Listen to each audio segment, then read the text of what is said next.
ابن شہاب نے خبر دی، انہیں عامر بن سعد نے اور ان سے ان کے والد نے بیان کیا کہ نبی کریم صلی اللہ علیہ وسلم حجۃ الوداع کے موقع پر میری عیادت کے لیے تشریف لائے۔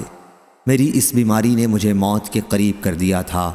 میں نے عرض کیا، کیا رسول اللہ صلی اللہ علیہ وسلم آپ خود مشاہدہ فرما رہے ہیں کہ بیماری نے مجھے کہاں پہنچا دیا ہے، اور میرے پاس مال و دولت ہے اور سوا ایک لڑکی کے اس کا کوئی اور وارث نہیں؟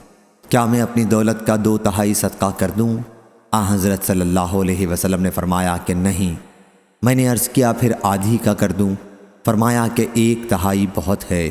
اگر تم اپنے وارثوں کو مالدار چھوڑو تو یہ اس سے بہتر ہے کہ انہیں محتاج چھوڑ دو اور وہ لوگوں کے سامنے ہاتھ پھیلاتے پھریں۔ یقین رکھو کہ تم جو کچھ بھی خرچ کرو گے اس سے مقصود اللہ کی خوشنودی ہوئی، تمہیں تو اس پر ثواب ملے گا، یہاں تک کہ اگر تم اپنی بیوی کے منہ میں لقمہ رکھو گے تو اس پر بھی ثواب ملے گا۔ میں نے عرض کی کہ کیا میں اپنے ساتھیوں سے پیچھے چھوڑ دیا جاؤں گا؟ حضرت صلی اللہ علیہ وسلم نے فرمایا کہ اگر تم پیچھے چھوڑ دیے جاؤ اور پھر کوئی عمل کرو جس سے مقصود اللہ کی رضا ہو تو تمہارا مرتبہ بلند ہوگا، اور امید ہے کہ تم ابھی زندہ رہو گے، اور کچھ قومیں تم سے فائدہ اٹھائیں گی اور کچھ نقصان اٹھائیں گی۔